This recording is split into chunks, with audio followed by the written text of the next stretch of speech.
Ano ang gagawin at ano ang matututunan natin mula kay David kung may pangarap na definitely nawasak na, hindi na matutuloy? Kung may mahal sa buhay na nabawian na, pumunta na sa Panginoon at hindi mo nakasama sa lupa, bagamat gustong-gusto mo pa siyang lumawig ang buhay.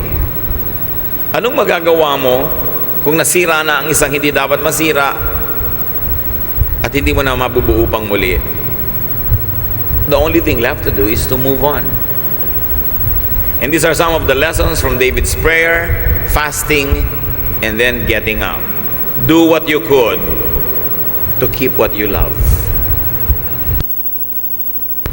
Kung anong kailangan, do what it takes.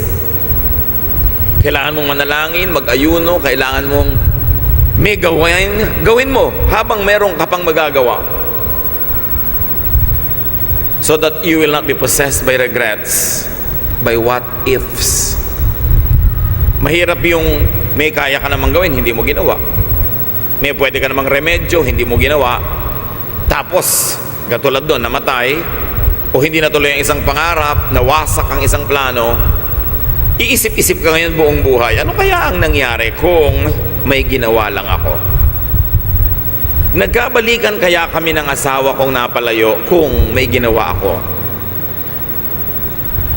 Matutupad kaya ng anak ko ang pangarap niya kung tinulungan ko siya? Mabubuo kaya ang isang plano kung ginawa ko itong mga options kong gawin? Yung hindi gagawa ng anuman na pwede niyang gawin, buong buhay, iisip-isip at maaaring may kahalo pang pagsisisi. So gawin kung anong pwedeng gawin. Para kung nagawa mo ang pwede mong gawin at hindi pa rin siya natuloy, hindi pa rin tumalab, hindi mo nasisisihin ang sarili mo. When you lose what you love in spite of your efforts to keep it, let go and move on.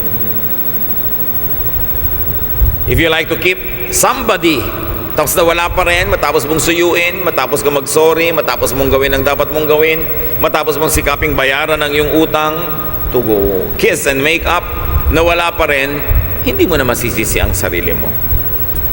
Mas mahirap kasi na mabuhay na meron kang daladalang bigat na hindi mo matanggap dahil meron ka naman sanang nagawa, hindi mo lang ginawa. But what is important is whether you did what you could or did not, and the chance is already passed.